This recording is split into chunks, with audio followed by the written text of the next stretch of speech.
Hello, welcome back. If you're new here, my name is Becca and today I'm going to be reviewing Muse of Nightmares by Laini Taylor.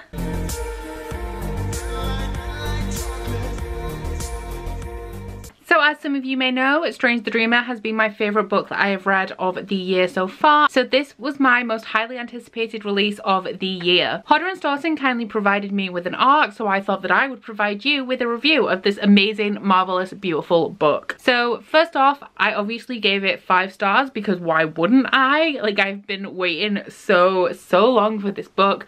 The only way that I could get through the period of waiting between me reading Strange the Dreamer in March, like I didn't even have as long to wait as some people did, but I read Strange the Dreamer in March, and the only way I could make it until this ARC was in my hands was by kind of forgetting that I'd ever read Strange the Dreamer, because just the anticipation was too much. So when I received an ARC for this, I was obviously jumping for joy. I've never been more hyped in my entire life, and so I started it straight away and I have now finished it.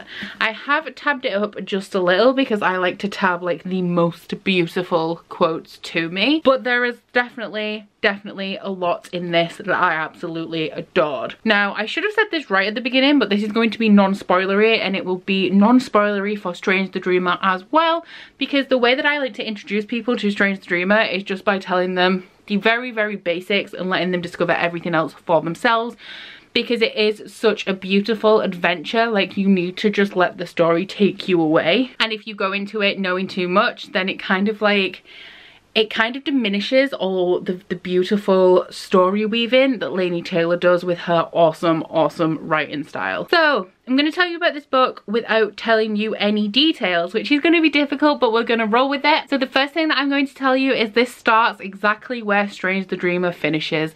There is no like waiting period, there is no break.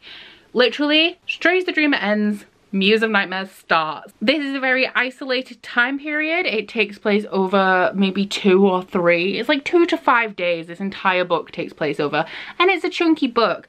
So to start off, it is quite slow, which I know is a lot of criticisms that people had with Strange the Dreamer, but by page 300 it is balls to the wall action, and it will like just blow your mind. There are so many reveals. If you have read Strange the Dreamer, you know that Laini Taylor sort of takes you by the hand with blinders on. So she puts blinders on you and she leads you through this beautiful story, and you'll just think that everything's normal and everything's just like chill, and then it'll be like, let's whip these blinders off and oh look, nothing is as you thought it was. So there are lots and lots of plot reveals. You start off in the very first chapter of this book in a different setting with different characters, and you don't know what this means until much later on in the book, and when you do, my god, you are going to die. It was just... the reveals in this were just too much. The way everything ties together, the significance of RAVE, the history of the predicament and everything, it's just good, you guys.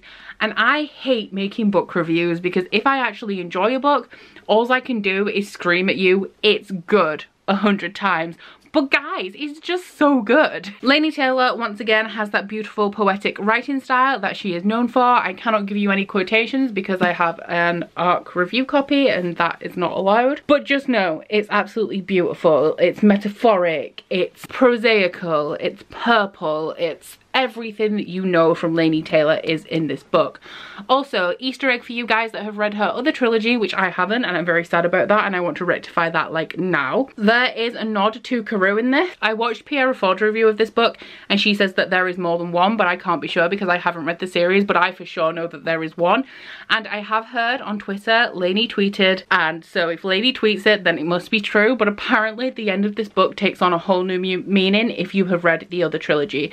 So if you guys have read that, then you are going to enjoy this like even more than I did, and that is not like, is it possible? I don't think it is. As usual, we have really dark themes of brutality, rape, slavery, oppression, all hidden in this like flowery, beautiful writing style that is just wonderful and will just take you to weep. You will be in weep and you will lose your heart there, like I did. But I think that's pretty much all I can say about spoilers. But if you have been nervous about picking up this book, or you have maybe not really wanted to start Strange the Dreamer yet, you don't really think it lives up to the hype, I can assure you that it does. It does live up to the hype. You will love it, but be prepared for a very slow start.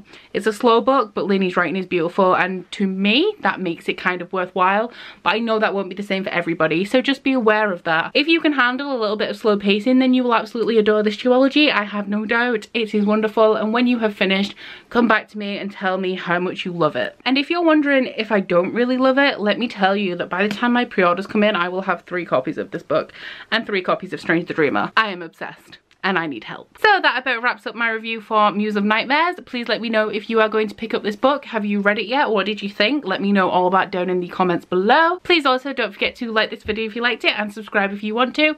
If you head into my description box, you'll find a link to my Goodreads, Instagram and Twitter if you'd like to follow me on any of those, as well as a link to my Bookish body butter and candle website, the Instagram for that, and a 10% off discount code. But that's it from me today. Bye! Oh, you bite your friend like chocolate. You say you'll go where nobody knows, with guns hidden under our petticoats. We're never gonna quit it, no, we're never gonna quit it, no.